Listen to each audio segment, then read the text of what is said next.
بسم اللہ الرحمن الرحیم نحمدہ ونصلی ونسلم علی رسولہ الکریم۔ بدبختی کی 4 نشانیاں۔ سرکار دو عالم صلی اللہ علیہ وسلم نے فرمایا کہ بدبختی کی 4 نشانیاں ہیں۔ نمبر 1، گزشتہ گناہوں کو بھول جانا، حالانکہ وہ اللہ تعالیٰ کے یہاں محفوظ ہو چکے ہیں۔ گزشتہ نیکیوں کو یاد رکھنا، حالانکہ وہ نہیں جانتا کہ وہ اللہ تعالیٰ کے یہاں قبول ہیں یا مردود۔ گزشتہ نیکیوں کو یاد رکھنا، حالانکہ وہ نہیں جانتا کہ وہ اللہ تعالیٰ کے یہاں قبول ہیں یا مردود۔ دنیاوی اعتبار سے اپنے سے اعلیٰ پہ نظر رکھنا، دنیاوی اعتبار سے اپنے سے اعلیٰ پہ نظر رکھنا، اور دینی اعتبار سے اپنے سے ادنا پر نظر رکھنا۔ جو اپنی نیکیوں کو یاد رکھتا ہے وہ اپنے آپ کو بزرگ سمجھنے لگتا ہے، اور اپنے آپ کو کچھ سمجھنا تکبر عجب پسندی ہے۔ جس کے دل میں تکبر عجب آ جاتا ہے وہ شیطان تو ہو سکتا ہے مگر بزرگ نہیں ہو سکتا۔ جو شخص اپنے گناہوں کو یاد رکھتا ہے وہ اپنے آپ کو کمتر، حقیر سمجھتا ہے۔ اپنے آپ کو کچھ نہ سمجھنا عاجزی اور تواضع ہے۔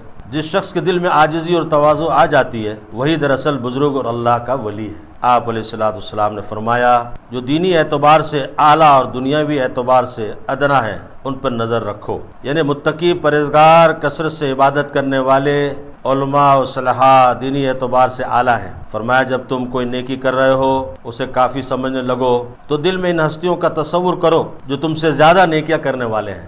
مثلا کوئی روزانہ 10 پارے تلاوت کرتا ہے، اس کی نظر اس پر رہے جو روزانہ 1 قرآن پاک ختم کر لیتے ہیں۔ ان کو دیکھے یا تصور کرنے سے اپنے 10 پاروں کی تلاوت کم معلوم ہوگی، اور یہ احساس پیدا ہوگا میں تو کچھ نہیں کر رہا، اصل تو وہ کمائی کر رہے ہیں جو روزانہ 1 قرآن مجید ختم کرتے ہیں۔ تو جب اپنے سے زیادہ نیکیاں کرنے والوں کا ذہن میں تصور کرو گے تو مزید نیکیوں میں بڑھنے کا جذبہ پیدا ہوگا، اور دنیاوی اعتبار سے جو ادنا ہیں ان پر نظر رکھو تاکہ شکر کرنے کی توفیق نصیب ہو جائے۔ جو دنیاوی اعتبار سے جو ادنا ہیں ان پر نظر رکھو تاکہ شکر کرنے کی توفیق نصیب ہو جائے۔ آپ اگر مالدار ہیں تو غریب پر نظر رکھیں، غریب ہیں تو غریب تر پر نظر رکھیں تاکہ نعمتوں کا شکر کرنا آسان ہو جائے جو اللہ تعالیٰ نے آپ کو دے رکھی ہیں۔ شیخ سعدی رحمۃ اللہ علیہ کا ایک عجیب واقعہ ہے۔ حضرت شیخ سعدی رحمۃ اللہ علیہ مشہور بزرگ گزرے ہیں، فرماتے ہیں ایک دفعہ میں کسی جنگل میں سفر کر رہا تھا۔ پتھریلی سخت زمین ہونے کی وجہ سے چلتے چلتے میرا جوتا ٹوٹ گیا اور پھر ننگے پاؤں چلنا پڑا۔ ننگے پاؤں چلنے سے دشواری اور تکلیف ہو رہی تھی۔ اس تکلیف کے پیش نظر دل میں یہ خیال آنے لگا، اللہ تعالیٰ نے اس حال میں میرے ساتھ اچھا سلوک کیا ہے کہ مجھے جنگل میں جوتے سے محروم کر دیا، یہ اچھا نہیں کیا۔ بس میں یہی سوچتا جا رہا تھا کہ یکایک میری نظر ایک ایسے آدمی پر جا پڑی جو بغیر پاؤں کے زمین پر گھسٹ گھسٹ کر جا رہا تھا۔ اسے دیکھ کر فوراً دل میں احساس پیدا ہوا، اے اللہ، اے میرے مولا، تیرا لاکھ شکر ہے، لاکھ لاکھ شکر ہے، تو نے مجھے جوتے سے محروم کیا ہے مگر پاؤں سے محروم تو نہیں کیا۔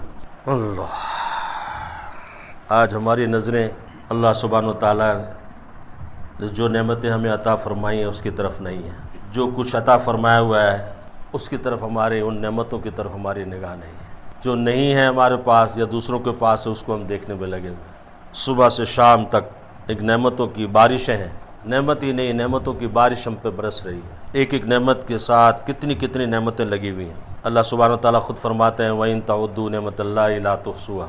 اللہ تعالیٰ کے نعمتوں کو شمار کرنا چاہو تو تم شمار نہیں کر سکتے۔ اللہ تعالیٰ کی اطاعت میں کمی، اللہ تعالیٰ کے شکر میں کمی، اور اللہ تعالیٰ سے جی نہ لگنا، اس کی یاد کی کمی، یہ ساری کمیاں کس وجہ سے ہے کہ آج ہمیں اللہ سبحانہ وتعالیٰ کی طرف سے جو نعمتیں ملی ہوئی ہیں اس کا استحضار نہیں ہے۔ وہ نعمت اللہ نہ کرے، اللہ نہ کرے، جب کوئی نعمت چھنتی ہے تو پھر آدمی کہتا ہے کہ اللہ اکبر، یہ کتنی بڑی نعمت تھی، یہ کتنی بڑی نعمت تھی جو جس وقت تھی تو اس وقت تو ہمیں قدر ہی نہیں تھی۔ بے شمار مخلوقات اللہ نے پیدا فرمائی ہیں، اس میں سے اشرف المخلوقات میں سے بنانا، انسان اشرف المخلوقات میں سے اللہ نے ہمیں بنایا۔ کوئی عمل ہمارا نہیں ایسا، کیا ہمارے پاس کوئی ایسا عمل ہے؟ دوسری مخلوق بھی اللہ ہی کی مخلوق ہے، کتا بھی اللہ کی مخلوق ہے، خنزیر بھی اللہ کی مخلوق ہے، یہ درندے، یہ چوپائے، یہ پرندے، یہ سارے اللہ کی مخلوق ہیں۔ سب سے اللہ تعالیٰ قرآن پاک میں خود فرماتے ہیں لَقَدْ خَلَقْنَا الْإِنسَانَ فِي أَحْسَنِ تَقْوِيمٍ، ہم نے انسان کو بہترین شکل و صورت عطا فرمائی، بہترین شکل و صورت عطا فرمائی۔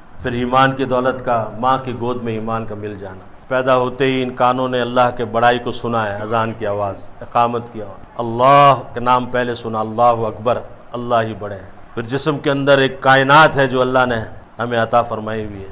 یہ اعضاء جوارے جو ہے کتنی بڑی نعمتیں ہیں ہمارے سامنے، کتنے اللہ کے بندے اللہ پاک گزارتے ہیں ہمارے سامنے سے۔ ایک نوجوان کو دیکھا، اتنا اچھا ہر اعتبار، شکل صورت، لیکن پاؤں کے اندر ذرا سا ایس طور پر تھا کہ اس کو چلتے ہوئے جاتے ہوئے دیکھتے ہوئے کچھ ہو رہا تھا، جس طور پر ایک پاؤں وہ کھینچ کر کے اپنے اٹھا کر کے جس طور پہ اب ساری حیت بگڑ گئی۔ حالانکہ پاؤں تو دونوں ہیں، لیکن ایک پاؤں کے اندر تھوڑی سی، اس کے اندر جو ہے ہم دیکھ رہے ہیں اللہ اکبر کبیرہ۔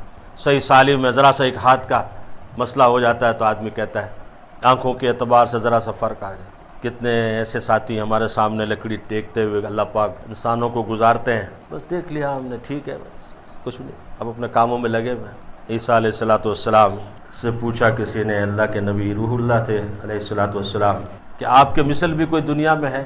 نبی کے مثل؟ انبیاء علیہ السلام معصوم اللہ کے چنیدہ بندے ہوتے ہیں، بے شمار خوبیوں کے مالک ہوتے ہیں۔ حضرت عیسیٰ علیہ السلام نے فرمایا کہ ہاں۔ پوچھنے والے نے پوچھا آپ کے مثل بھی کوئی ہے؟ فرمایا ہاں۔ فرمایا جس کا بولنا ذکر اللہ بن جائے، جس کا بولنا ذکر اللہ بن جائے، جس کی خاموشی غور و فکر آخرت بن جائے، اور جس کی نگاہ عبرت کی نگاہ بن جائے۔ بولنا ذکر اللہ بن جائے، خاموشی غور و فکر آخرت بن جائے، جس کی نگاہ عبرت کی نگاہ بن جائے۔ آج ہماری نگاہ عبرت کی نگاہ نہیں ہے، ہم سرسری دیکھتے ہوئے زندگی گزار رہے ہیں۔ چاروں طرف عبرت کا سامان ہے، اگر عبرت کی نگاہ ڈالی جائے، کہتے ہیں عبرت کی نگاہ سے علم میں اضافہ ہوتا ہے، علم میں اضافہ ہوتا ہے۔ تو وہی نعمتیں آج ہمیں اللہ کے قریب نہیں کر رہی ہیں، کیونکہ ان نعمتوں کو اپنی نعمت ہم بڑی نعمت نہیں سمجھ رہے ہیں، اس لیے اللہ سے وہ جی نہیں لگ رہا، اللہ سے وہ محبت پیدا نہیں ہو رہی اس درجے کی جو ہمیں اطاعت پہ ڈال دے، وہ عظمت اور بڑائی نہیں آ رہی جو گناہ سے ہمیں روک دے۔ ہم ان نعمتوں کو ویسے ہی سمجھتے ہیں، جب نعمتیں چھنتی ہیں تو پھر پتہ چلتا ہے کہ کتنی بڑی نعمتوں میں ہم پڑے، اللہ نے ہمیں رکھا تھا۔ ہمارا بولنا ذکر اللہ بن جائے، ذکر اللہ کی برکت سے اللہ کی محبت پیدا ہوگی، یہ دل کا زنگ دور ہوگا، یہ حرص و حوث دل کے اندر، پھر یہ کالک گناہوں کی سیاہی، یہ اندھیری اور ظلمت یہ ختم ہوگی اللہ کی یاد کی برکت سے، یہ دل پاک ہوگا، صاف ہوگا، تو یہ اللہ کی محبت اس میں آئے گی۔ جس کی خاموشی غور و فکر آخرت بن جائے، اس سے جو ہے آخرت کی فکر پیدا ہوگی، میں کہاں سے آیا ہوں، کہاں جا رہا ہوں، کتنے دن کے لیے ہوں، غور و فکر۔ اس لیے کہا کہ ایک گھڑی کی ایک ساعت کا غور و فکر سالوں کی عبادت سے بہتر ہے۔ غور و فکر سے اللہ سبحانہ و تعالیٰ اس پر حقیقت کو کھولیں گے۔ آج سرسری غور و فکر نہیں ہے۔ ہمارے حضرت شیخ مولانا یوسف لدھیانی شہید رحمۃ اللہ علیہ فرماتے تھے کہ تھوڑی دیر کے لیے روزانہ اللہ سبحانہ و تعالیٰ کے نعمتوں کو سوچا کرو، تھوڑی دیر کے لیے ایک مراقبہ کر لیا کرو، اللہ سبحانہ و تعالیٰ کی طرف سے جو نعمتیں ہیں ہم پہ، اس کو تھوڑا سوچ لیا کرو کہ اللہ سبحانہ و تعالیٰ نے کیا کیا نعمتیں مجھے عطا فرمائیں، اور پھر اپنی کمیوں کی طرف بھی تھوڑی نظر کر لیا کرو۔ ایک طرف اللہ سبحانہ و تعالیٰ کی نعمتیں ہیں، ایک طرف میری طرف سے یہ کمیاں ہیں، یہ قصور ہیں، یہ غفلت ہے، یہ سستی ہے، اور اس کے باوجود اس کی طرف سے کوئی کمی نہیں، گناہ کے باوجود روزانہ وہ کھلاتا ہے، ہمیں پلاتا ہے، پہناتا ہے، سلاتا ہے، جگاتا ہے۔ جیسے وہی پچھلے ہفتے بات آئی کہ میں ایسا مہربان رکھتا ہوں، جب بھوکا ہوتا ہوں تو مہمانی کرتا ہے، میں سوتا ہوں تو میری نگہبانی کرتا ہے، مجھ سے گناہ ہو جاتا ہے تو ستاری کرتا ہے، معاف کرتا ہے۔ تو ہمارا مہربان، ہمارا رب ایسا مہربان، اس رب کے ہم بندے ہیں، وہ ہمیں دیکھ رہا ہے، نعمتیں دے دے کے وہ دیکھ رہا ہے، ہماری طرف سے جفا ہے، اس کی طرف سے وفا ہے، یہ کوئی اچھی بات نہیں ہے۔ حضرت کے اشعار ہیں کچھ، ذرا مجھ کو دیکھو میں کیا چاہتا ہوں، بقی میں ذرا سی جگہ چاہتا ہوں، ذرا مجھ کو دیکھو میں کیا چاہتا ہوں، بقی میں ذرا سی جگہ چاہتا ہوں، عجب آدمی ہوں کہ صورت کو اپنی بلا آئینہ دیکھنا چاہتا ہوں، میں طفل طریقت ہوں، دل بستگی کو تماشا کوئی دیکھنا چاہتا ہوں، سب اپنے کو اپنے لیے چاہتے ہیں، سب اپنے کو اپنے لیے چاہتے ہیں، میں سب کو برائے خدا چاہتا ہوں، الہی زمانہ جو چاہے وہ چاہے، الہی زمانہ جو چاہے وہ چاہے، فقط میں تو تیری رضا چاہتا ہوں۔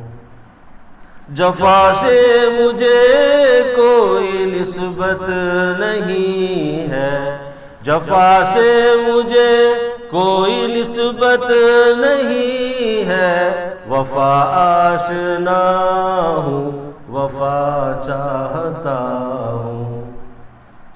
ذرا مجھ کو دیکھو میں کیا چاہتا ہوں، بقی میں ذرا سی جگہ چاہتا ہوں۔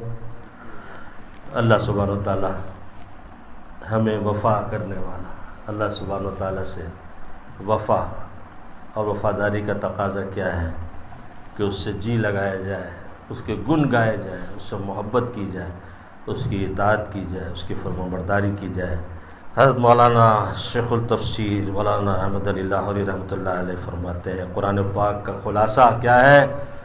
اللہ کو راضی کرو عبادت کے ذریعے سے، رسول اللہ صلی اللہ علیہ وسلم کو راضی کرو اس کی اطاعت کے ذریعے سے، اور مخلوق خدا کو راضی کرو اس کی خدمت کر کے۔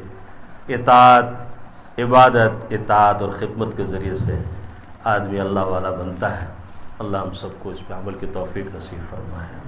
سبحان اللہ و بحمدہ، سبحانک اللہم و بحمدک، نشہد ان لا الہ الا انت، نستغفرک و نتوب الیک، رب اغفر وارحم وانت خیر الراحمین۔